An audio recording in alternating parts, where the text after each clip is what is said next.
Et bien bonjour à toutes et à tous, bienvenue sur ma chaîne YouTube des figurines et des jeux pour une nouvelle vidéo concernant V-Commando, infiltration, combat et sabotage, un excellent jeu de Thibaut Delatoine des éditions Triton Noir. Alors ce que je vous propose dans cette vidéo, j'ai eu un petit échange avec Thibaut, je lui ai montré en preview on va dire quelques photos de mes figurines pour donner du volume à ce jeu, donc il a fortement apprécié. Voilà, je te remercie Thibaut. Alors, qu'est-ce qu'on va voir dans cette vidéo? On va voir la présentation des figurines, on va voir un petit peu comment adapter le jeu avec ces figurines. Alors vous verrez très rapidement que pour un moindre coût, vous pouvez ne pas passer à côté de ce jeu parce qu'il y a des pions, parce que j'ai discuté avec pas mal de joueurs et bon, les pions, ça les rebute un peu. Donc voilà, j'ai trouvé une alternative figurine et décor. Écoutez, on va passer directement à la présentation de mes commandos. Alors voilà, je vous présente l'éclaireur. Alors comme vous l'aurez remarqué, c'est des figurines à l'échelle 1,72. Donc là, j'ai fait deux versions. Une version, on va dire, un petit peu commando, comme sur l'illustration, avec un couteau à la main, donc c'est la figurine qui s'en rapproche le plus. Mais cette figurine là pourra être utilisée aussi dans une extension, alors je ne me rappelle plus laquelle, Résistance ou Secret Weapon, je ne me rappelle plus exactement, qui est la figurine, me semble-t-il, du boucher. J'ai une deuxième figurine 1,72, donc vous remarquerez qu'effectivement j'ai décoré le socle. C'est des socles qui proviennent du jeu Alien vs Predator. Donc j'ai pu coller ma figurine 1,72 dessus et entouré de sable Games Workshop. Donc après j'ai fait un petit peu d'herbe dessus pour agrémenter le socle. Donc vous remarquerez que par exemple sur une tuile, c'est tout à fait le diamètre. Voilà, là il y a l'emplacement de la tuile ici, donc on peut voir que avec ce niveau de socle, c'est vraiment, ça s'adapte parfaitement. Alors toujours sur le même principe, pour le sapeur, échelle 1,72, donc tiré d'une figurine, me semble-t-il, une unité US. Bon après peu importe la nationalité, l'essentiel c'est qu'on puisse les reconnaître sur la table de jeu. Là c'est donc le sapeur, tout ce qui est en charge de placer du TNT, enfin voilà, toute la capacité explosif. Donc voilà pour le sapeur. Alors pour la sniper, donc là effectivement j'ai pris une figurine d'homme, on va dire à genoux, symbolisant un fusil de sniper, même si c'est pas tout à fait l'arme utilisée, c'est pas bien grave. L'essentiel pour moi là-dessus c'est de prendre du plaisir dans le jeu et de reconnaître sa figurine. Donc là elle a un écusson français sur l'épaule, donc c'est du 1,72, donc la peinture bien sûr est totalement différente par rapport à du 28 mm. Donc là c'est beaucoup de lavis, de brossage, il n'y a pas excessivement de détails on va dire très fins. Bon après l'essentiel c'est de mettre en valeur cette figurine avec le socle, donc de l'herbe, d'Army Painter, des touffes un petit peu de différentes couleurs. Voilà pour notre sniper. Alors pour notre médecin, j'ai choisi une figurine à l'échelle 1,72 tirée de, je crois, d'une boîte Revell, me semble-t-il, de mémoire, de la 101e Airborne. Donc comme je dis, c'est pas très important, on va dire au niveau de nationalité ou quoi que ce soit, je prête pas forcément cas là-dessus. Mais c'est une figurine qui est reconnaissable sur la table en raison vous voyez, de son casque avec la croix rouge et du brassard. Toujours pareil, socle bien travaillé pour être en totale immersion au niveau du jeu. Et la dernière figurine qui est l'officier.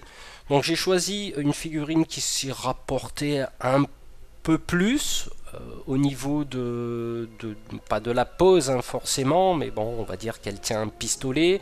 Je lui ai fait sur le casque un petit trait blanc symbolisant les grades de l'armée américaine durant la Seconde Guerre mondiale. Donc c'est un officier, il a un trait blanc, alors de mémoire c'est peut-être un lieutenant. Voilà, donc toujours le même principe, hein, j'ai pas besoin on va dire, d'adapter la nationalité à ma figurine. L'essentiel pour moi c'est de la reconnaître sur la table de jeu. On peut voir par exemple, pour être en concordance avec la figurine, qu'elle a un pistolet. Donc voilà, c'est un petit peu le signe de reconnaissance de cette figurine. Alors la question que vous vous posez, comment savoir dans quel état est ma figurine sur le plateau de jeu?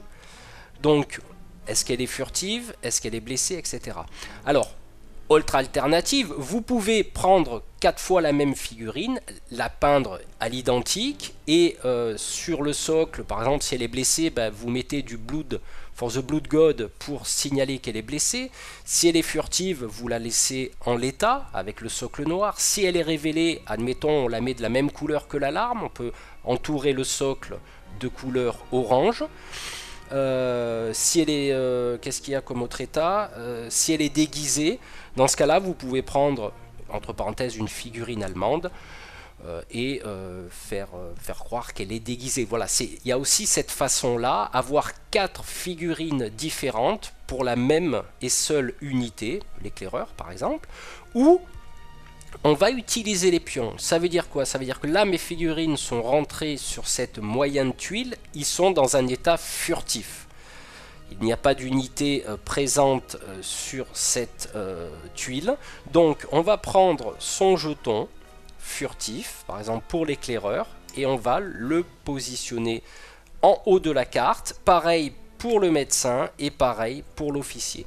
Donc là, en haut de la carte, ce sera symbolisé de l'état actuel de la figurine. Admettons, on a une alarme qui se déclenche, donc on va retourner bien sûr tous les zones de spawn de notre jeu. Et la figurine, admettons, qui se sera fait repérer, qui est le médecin, et bien dans ce cas-là, ce qu'on va faire, on va retourner son pion, et voilà, il sera dans l'état repéré. Pareil que si une figurine ici a été blessée par l'allemand qui est là, dans ce cas-là, qui correspond à l'officier, il sera blessé. Voilà, c'est un petit peu le système que j'ai trouvé relativement simple pour quand on va jouer la carte de son unité, on va voir en haut dans quel état elle est. Et en fonction de ça, effectivement, on va réagir en conséquence. Et on va dire tous les autres états qui ne sont pas actifs, on va les positionner en dessous de la carte. Voilà, j'espère que cette méthode pour vous est simple. Un coup d'œil, tac, ne pas oublier bien sûr de retourner le pion de la figurine de l'unité correspondante au moment où il se passe des événements. Alors à savoir que pour les Allemands, ça va être la même chose. On va prendre des figurines 1,72.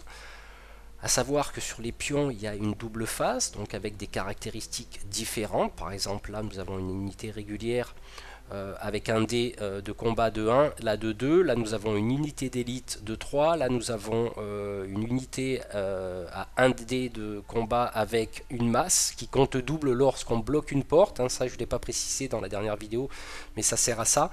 Donc, si on bloque une porte, une zone de spawn, donc elle comptera double, à savoir qu'il faudra 4 figurines pour défoncer la porte. Donc là, déjà, il y en a 2.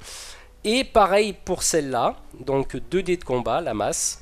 Donc voilà pour les pions. Maintenant, on va transformer ça en unité allemande de figurines. Donc voilà nos pions transformés en figurines. Donc j'ai pris des socles vierges, 28 mm, que j'ai collé avec de la glu mes figurines 1,72. J'ai préféré laisser le socle en noir de façon à avoir les dés de combat des unités. Là j'ai peint un petit marteau hein, pour donner la ressemblance avec les unités qui enfoncent les portes. À savoir qu'il faut approximativement, je crois qu'il y a 40 et quelques pions, me semble-t-il, de mémoire. Enfin, en gros, j'ai calculé, il faudrait 52 figurines allemandes. À savoir que si vous vous débrouillez bien dans le commerce, vous trouvez des boîtes Revel ou Italeri à 1,72 pour 5 ou 6 euros. Donc vous voyez, il ne restera plus qu'à récupérer des socles ou éventuellement les fabriquer ou en acheter pour avoir la quasi-totalité des figurines, parce qu'il y a du recto verso, donc recto verso, donc effectivement, donc un pion, deux figurines. Voilà un petit peu pour la présentation des Allemands. On va voir maintenant comment jouer avec les figurines des Allemands sur la table de jeu. Alors voilà une petite présentation de la table avec les figurines à la place des pions. Donc déjà ça a quand même un petit peu plus de volume, un peu plus de gueule. Pour information, j'ai peint, mais on les voit pas trop parce qu'ils sont sombres, mais j'ai peint mes unités allemandes avec un Greenut Premier Empire en lavis. J'ai assombri avec de l'échine grès en jus. Hein. J'ai passé un petit brossage de mélange de Greenut Premier Empire et du gris Ultuan. Voilà pour la peinture, le casque couleur vert allemand.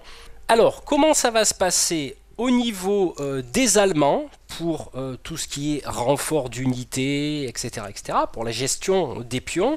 Donc dans un premier temps, en début de mission, bien sûr, vous le savez, sur chaque triangle, il y a une unité ayant la capacité de 2 qui garde ce triangle.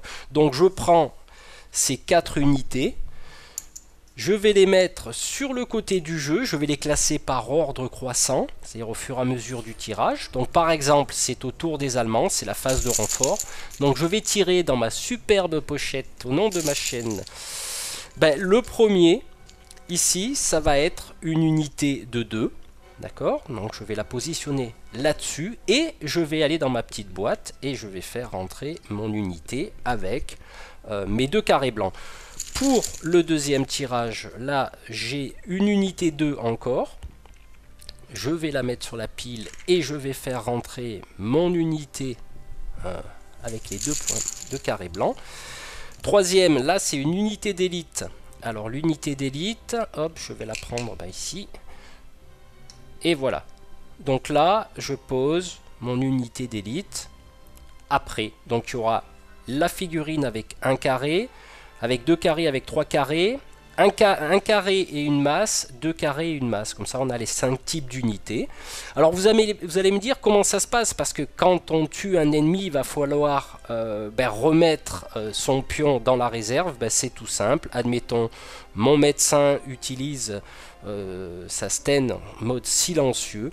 Elle va tuer sur un G2D la figurine allemande avec 2 carrés blancs, donc je vais la retirer du jeu, je vais la remettre dans ma boîte qui a été faite à ce sujet et qui rentre dans la boîte. C'est ça la particularité, c'est que tout rentre dans la boîte. Et qu'est-ce qui se passe à ce moment-là? Je reprends mon pion correspondant et je le remets tout simplement dans la pioche. Voilà. Donc là, comme ça, on est sûr que on ne se trompe pas. Il y a cette gestion des pions. Voilà, on tue les unités, on remet les pions, etc. En fonction de ce qui va se passer, voilà, on jouera sur ce type de règles. Donc vous l'aurez bien compris que c'est un système relativement simple qui donne un peu plus de volume et d'immersion à ce jeu. Moi ce que je vous propose en plus de ça, maintenant d'y intégrer aussi des décors, des objectifs, des portes pour agrémenter et être en totale immersion. Alors pour les portes, plusieurs solutions. Bon, c'est sûr, ça sera pas forcément à l'échelle, hein, mais bon, c'est pas grave, c'est juste pour le fun. Alors, j'ai des portes Dungeon Saga de différents types. Voilà. Bon, il y a le petit diamant sur le dessus, mais c'est pas grave. J'ai des portes que j'avais, je crois, de Warhammer. Non, pas de Warhammer, de HeroQuest. Voilà, porte fermée, porte ouverte. Voilà, pour symboliser la porte les différents états des portes. Et éventuellement, si vous concevez vos scénarios du style aller voler le trésor des Allemands, hein, bien sûr, parce que le nerf de la guerre c'est le pognon, eh ben, des petits coffres que j'ai fait, dont vous retrouverez le tuto en haut à droite de cet écran. Voilà, un petit coffre de Dungeon Saga de différents types, hein, que l'on pourra positionner sur les tuiles. Voilà, l'objectif sera d'aller récupérer de l'or, par exemple, hein, de l'or pour les braves. Alors pour les décors, bien sûr, il y a d'infinis décors, on va dire, pour de l'échelle 1.72. Donc là, j'ai récupéré un canon de l'artillerie US, me semble-t-il, parce que c'est une couleur vert. Il manque une roue, mais c'est pas grave. Ça peut se réparer. C'est pas bien méchant. Quelques petites tentes. Un sidecar, parce qu'il y a des missions dans V Commando qui demandent d'aller crever les pneus de sidecar. Par exemple, une voiture allemande qu'on peut faire sauter, par exemple, hein, l'objectif, on peut la poser sur la carte et faire sauter. Voilà, donc on peut voir que là, effectivement, c'est à l'échelle.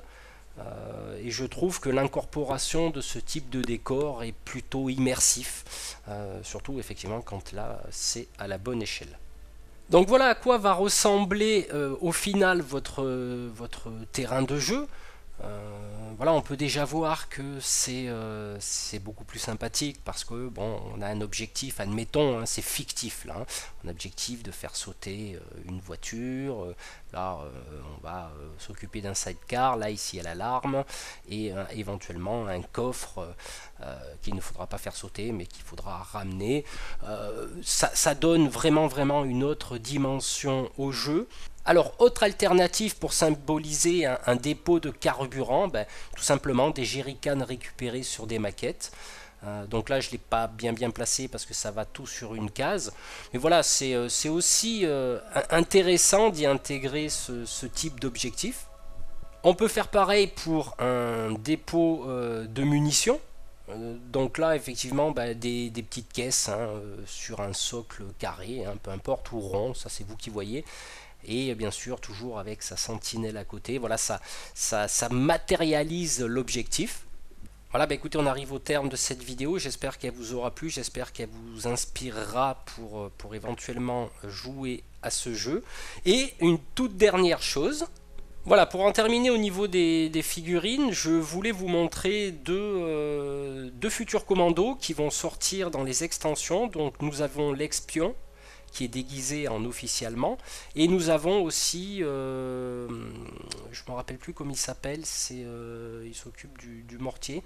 Alors là, j'ai pas trouvé de figurine avec un mortier, donc je trouvais un gars avec un bazooka. Je trouve que c'est assez parlant. Donc comme je le disais, le but dans le jeu, c'est de reconnaître ces figurines, qui est quand même une correspondance, hein. Là, on voit que c'est un socle commando, hein, parce que les socles allemands sont différents.